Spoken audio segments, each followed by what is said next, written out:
This next session explores how predictive intelligence can help brands navigate uncertainty.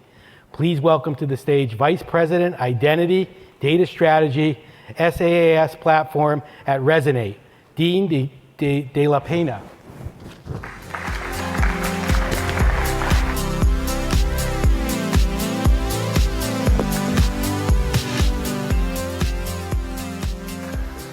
Hey everybody.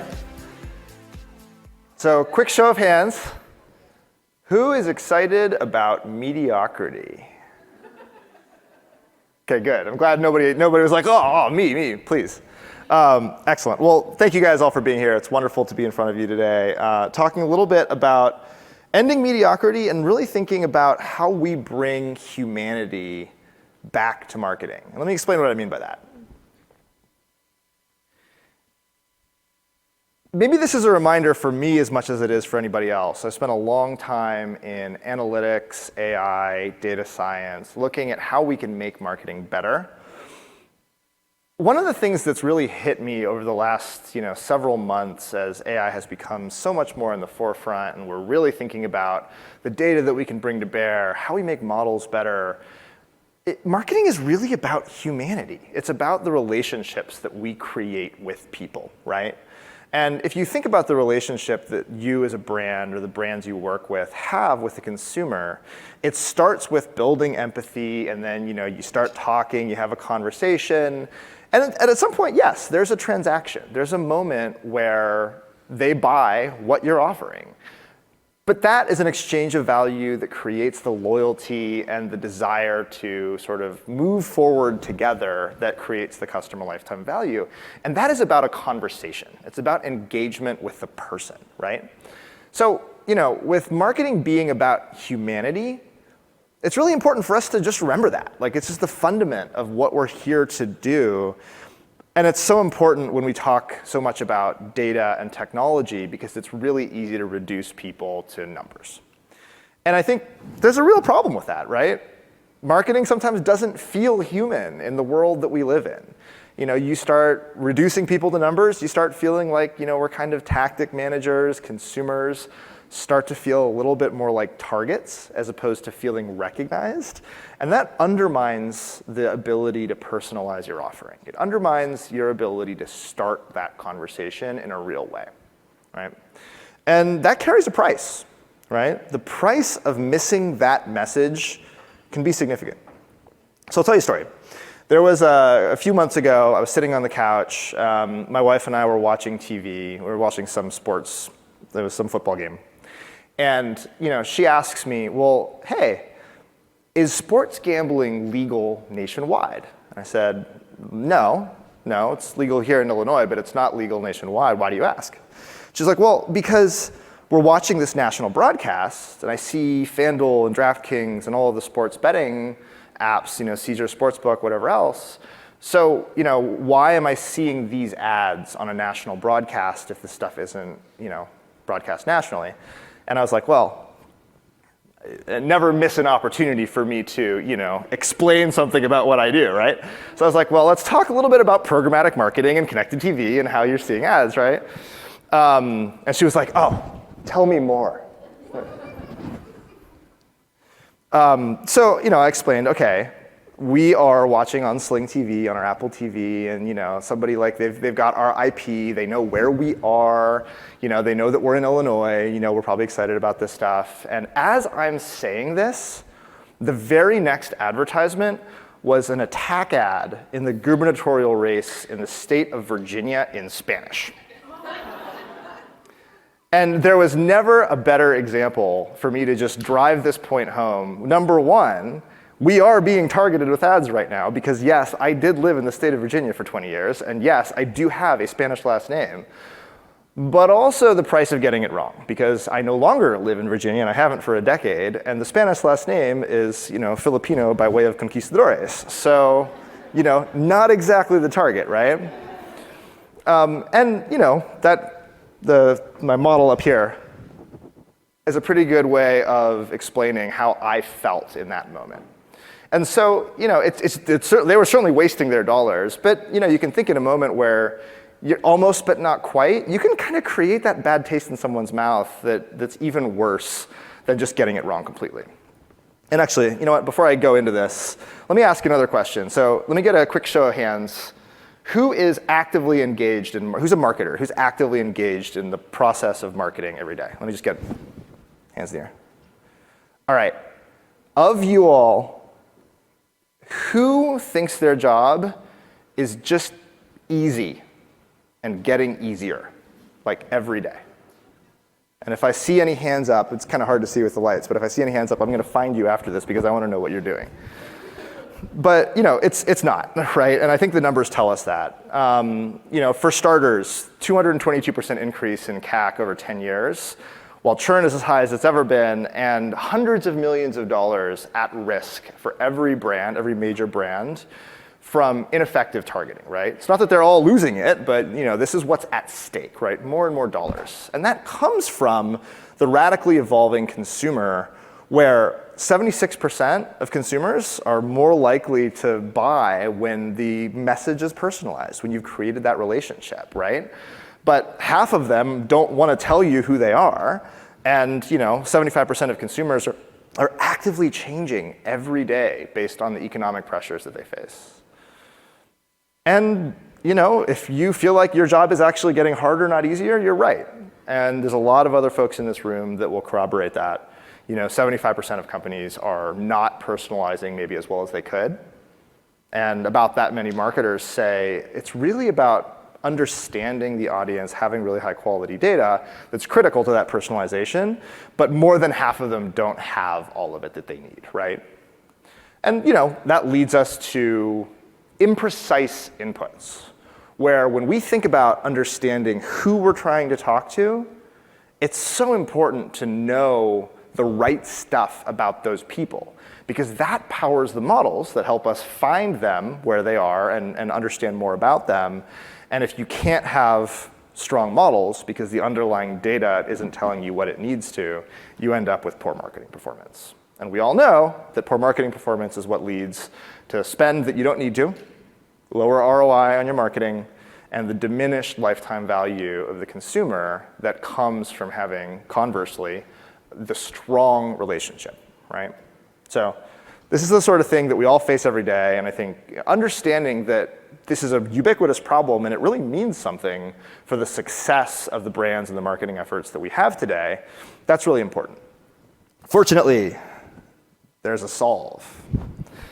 Understanding is the antidote, right? When we know who we are talking to and what makes them tick in the moment, that's when we can really start to actually connect marketing with the people that are ready to hear it, right?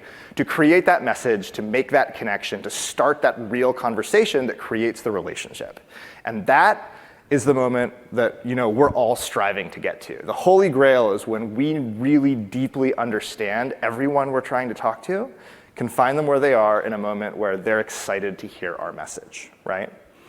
And that means we have to know the behaviors, and we have to know their motivations, their values, their preferences, their beliefs, what makes them who they are, not just what they are. If I'm standing 30 feet away and saying, all right, well, you look like such and such, and hey, you've probably got these demographics, and so I can send you a, gubernatorial attack ad in Spanish, right? So let me ask you this. Imagine a moment if we could have a one-on-one conversation with every person, every adult in the United States. Sit down with them, talk to them for an hour, learn about them, learn what makes them tick, and why they do what they do. Their rationales for buying stuff, their rationales for buying services, what they're thinking about today, tomorrow, and the next day at the moment that they're thinking it. Think about that for a sec, right? Now, you guys can just shout this out. How long do you think it would take to have that conversation with every adult in the US? Price is Right rules. Just get out there. 9 years. 12 years. You guys are about 3 digits low. That's closer. A lot closer.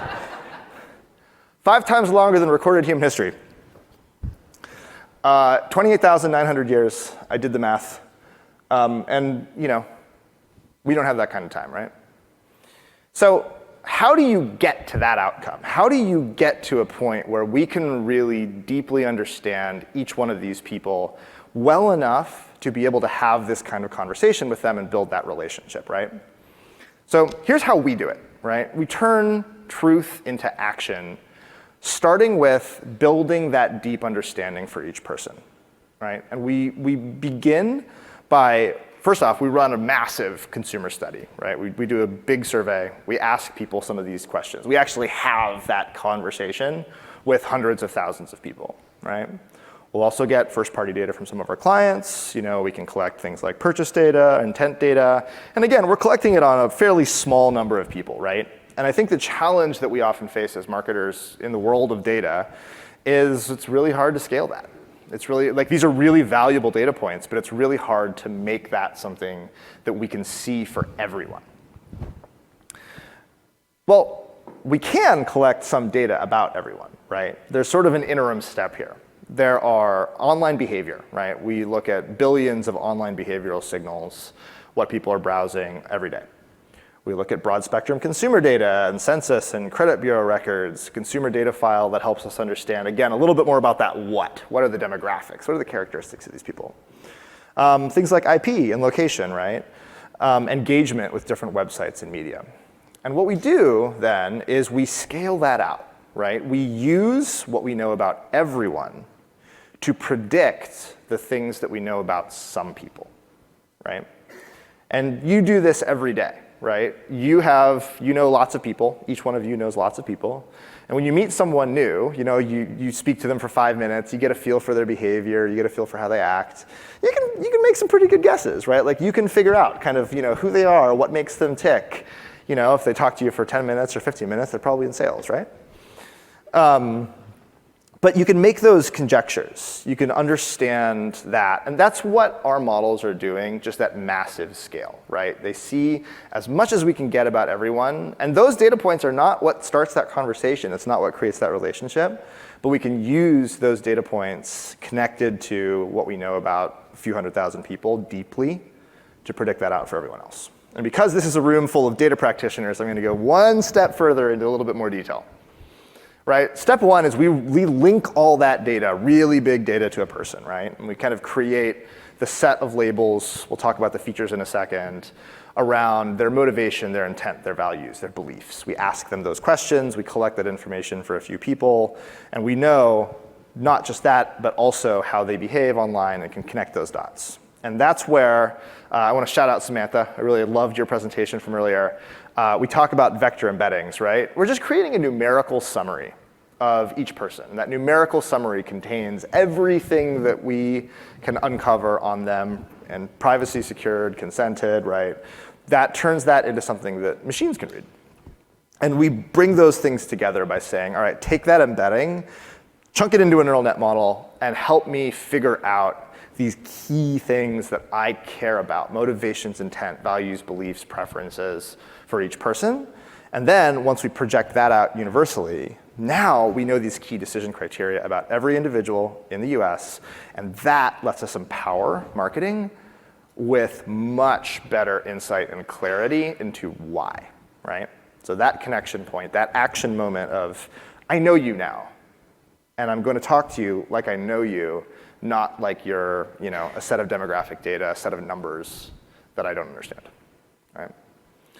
And so to sum that up, the way I think about it, I love this quote from John Tukey, and he said this in the early 60s, right? So way before the ChatGPTs and the Geminis of the world. Actually, funnily enough, right around the same time that the perceptron, the very first fundament of AI, came to be, and sort of the beginning of statistical analysis. Far better an approximate answer to the right question, which is often vague, than an exact answer to the wrong question, which can always be made precise. In other words, I would much rather know with a little bit of imprecision that if I send you a piece of marketing, I connect with you digitally, I send you a direct mail, I show you an ad on your connected TV, that you are going to engage with me. If I know that, even with a little bit of imprecision, I'm in the money. On the other hand, I can know perfectly that you are between 25 and 30, you might fit certain demographic profile, you look a lot like some of my other consumers, and I can build a segment of 2 million people, 1.5 million, 1.8 million of those who have no interest in what I have to sell, right? I can know that perfectly, and I'm still gonna get the wrong answer, right? So way better to answer that right question, even if there's a little bit of imprecision involved. And we see that. So let's talk about that. From that perspective, what does the future look like? How, if you do this right and you answer that right question, how can you move the needle? How can you get done what you want to get done? How can you start that conversation, and what does that mean for you? So I'll go to a case study involving a client of ours, New Blue. They are a political and advocacy organization, and their goal here was to really increase their level of donation, right? They're working with donors, charitable donors, trying to increase the charitable donation that they can achieve. And there's the same challenges that we always deal with, right? You can totally spam them and drive them crazy.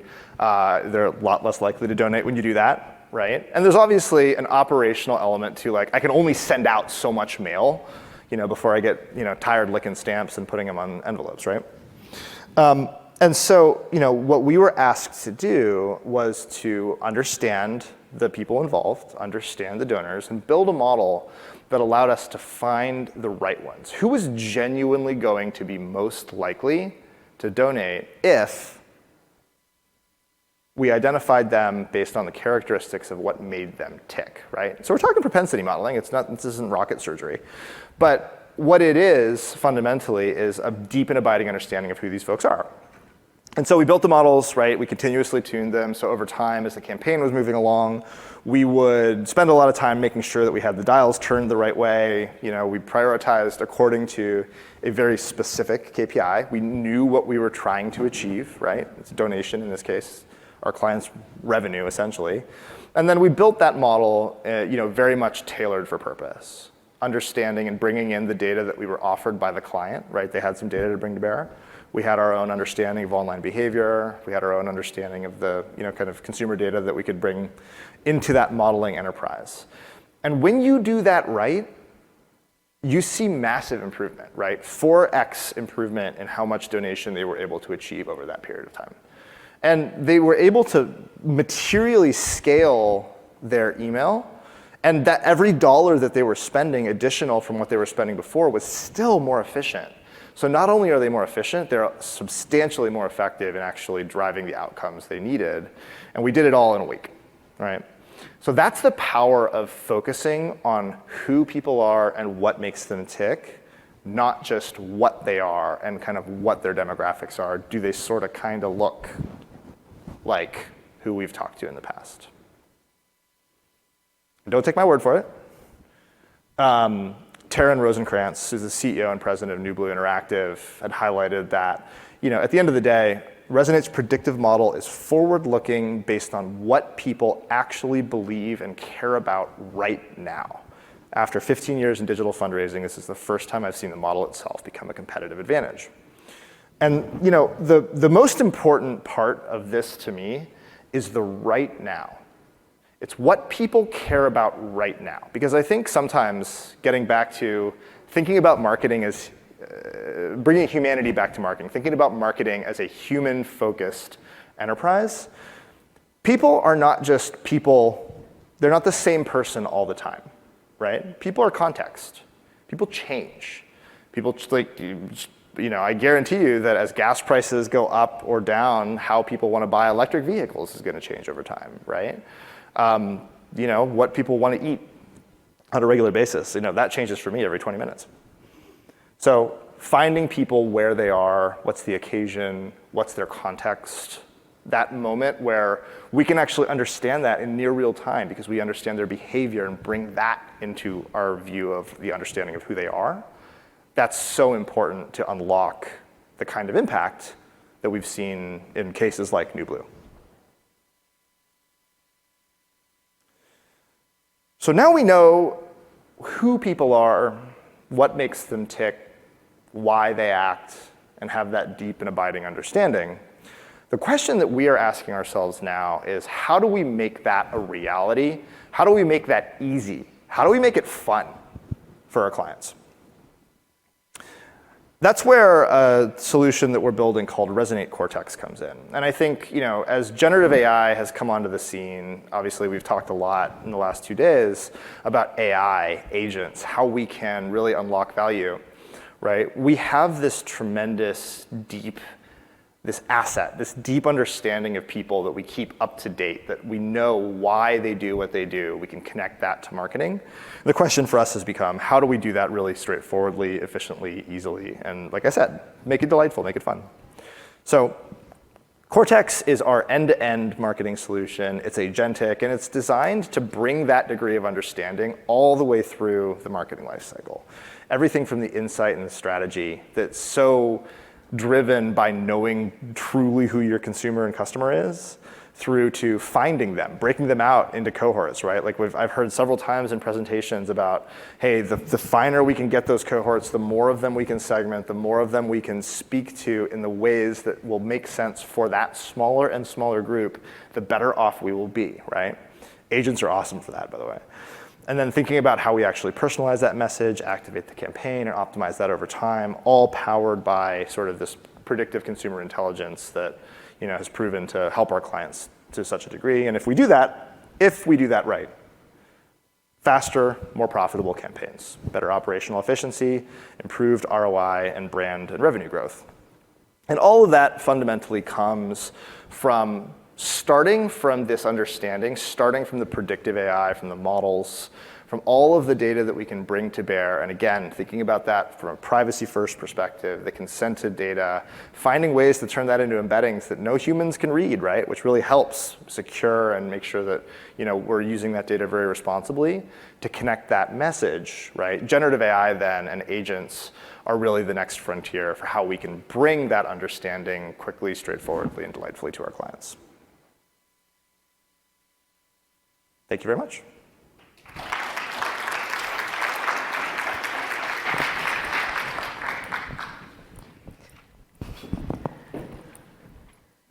Thanks, Dean. That was a great session. I really appreciate it. We'll go to questions from the audience, but before we go into that, as someone who's a brand owner, when I look at that and especially someone like CPG, where we don't have that last mile transaction and we don't get to see the person who buys it, often that sea of data and different signals, how do you advise clients to pick out the ones that are going to be important to their brand that will help change that purchase decision? Because they make a mobile shopping list versus a real shopping list probably isn't going to change whether they're going to buy Pringles, right? Mm-hmm. So how do you help them navigate that kind of challenge in all of that noise? Great question. So there's a couple of ways. I think the first and most important is, for those, we've all been doing this for a long time, right? And we all have a deep and abiding intuition on who we want to be talking to and how they're going to react when we give them the right message, right? And the challenge is often in finding them. And so by being able to say, let's talk salty snacks, let's talk Pringles, right? I know that you are, you've got a family, right? I have a 5-year-old, believe me, Pringles are very much on the menu. And I care about certain configurations of food. Maybe organic isn't that important to me, right? And so while I'll buy organic occasionally, it's not a requirement. It's not something that's like necessary to what I'm trying to do. And then, what kind of grocery stores am I shopping at? How likely am I to stop into a C-store when my kid is, crying and I need to get a bottle of water and the Pringles for her? Right, like those are the things that allow us to create some very niche audiences that we know from our experience are going to be a great starting point. And then, just going back to my roots in test and control analytics and just try it out, right? The part of the value that we bring in understanding the consumer is to give you as marketers a really good starting point, right? You can say, all right, I know these are the kind of people who are going to buy Pringles, and I know if I tell them that this is your oasis on the road trip, like we're going to be good. But it's even better when you can actually try that out, see the impact that that marketing is having, right? And based on how that's working, understand that message works better in these channels, but not over here with this particular group. And understand that, I actually just want to kind of punt on this message entirely. I got it wrong. That's okay, right? We're all allowed to get it wrong sometimes too. And it's really the other segment or the third segment that I broke apart and characterized that are really going to be driving the majority of the benefit that I have. So it's a combination really of that deep and abiding understanding and our intuition and instincts combined with the optimization and understanding of how well it's working so that you can tune the knobs and really kind of nail it going forward. Going back to the humanity you talked about right at the start, right? Yeah, exactly. Make sure the human's there. Okay. If there's any questions in the room, please come up to the mic. If not, we will move to some of the questions we've had come in online. First question, how do you validate predictions about motivations or intent when they're inherently less observable than actions?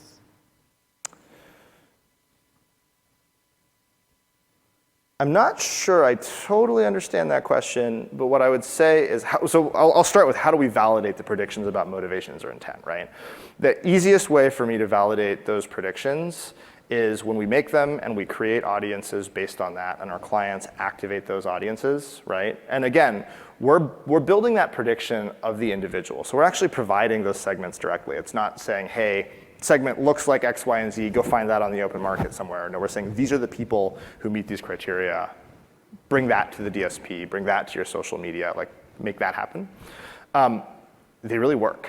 Right? Like that's the best validation that we can have is that when you market to the people that you know are your best consumers, you see better results. You get better click-through rate, you have your lower cost per acquisition, your engagement is higher, and at the end of the day, your incremental sales and your return on your ad spend goes up, right? That's the best possible validation that we can offer. In terms of how they're sort of inherently less observable than actions, I think one of the things that, as modeling gets better and better, as our models get superior, right? Like we have a lot of metrics and track how effectively we're able to actually predict these different characteristics. And our models all have, of course, unseen holdouts. And so saying, look, most of our modeling universe meets these criteria. We're going to build and train the model on these characteristics, and then we'll apply it back to the consumers that we didn't see to make sure we got it right? That's how we validate and make sure that our models are actually on the right track, even before they sort of go wild into or go live into the wild and drive the better results that we see. So. Got it. How stable are these attributes over time, and how often do they need to be refreshed? They are not stable. And that's part of the challenge, right? Part of the challenge of really understanding the person at the moment in time is that people change. And I don't know if you've read the Wall Street Journal today or yesterday or the day before or the day before that, but it's a pretty changing world out there. And people are reacting to that, right? And so as people react on even a day-to-day basis, we see sometimes their intent changes, their preferences will shift over time. And so that's why we refresh and kind of rescore our models on a nightly basis.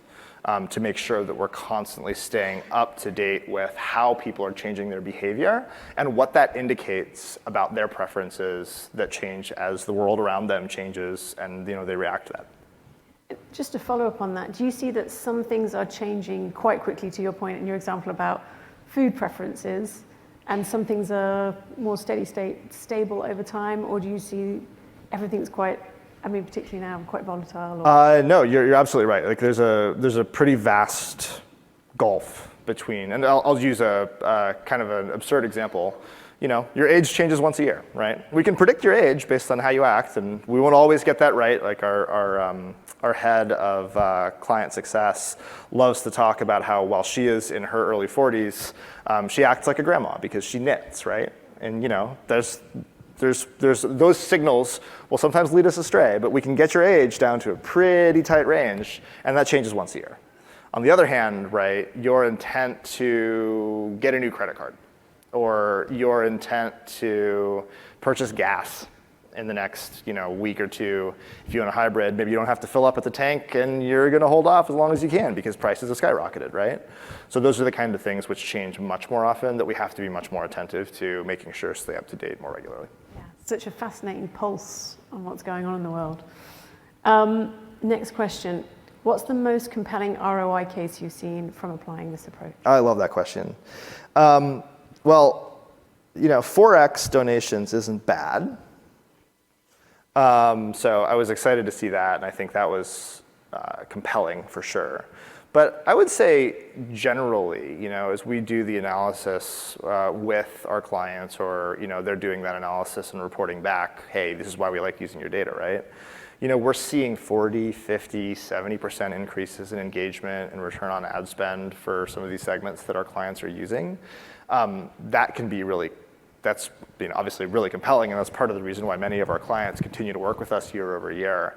But there's one alcohol brand in particular, I won't name names to protect the innocent, that was using our data to drive a lot of their social media engagement, right? And really dialing in on specifically the consumer that they were trying to recruit, right? Subsegments that they know drink alcohol, but not necessarily the kind of alcohol that they were selling, and recognizing that GLP-1s are on the scene, and finding people who were continuing to spend, or were willing to continue to spend on the category at a time when it is generally pulling back and contracting, right? They were seeing, I think, 42% more engagement using our data than using the incumbent that they had before. And that was just like a really clear, easy way to demonstrate when you know who you're after and you can find those people, you're in great shape. That's it. We're out of time. Thank you so much. We really appreciate it. It's fantastic to hear about you. it. Thanks a lot. Have a good one.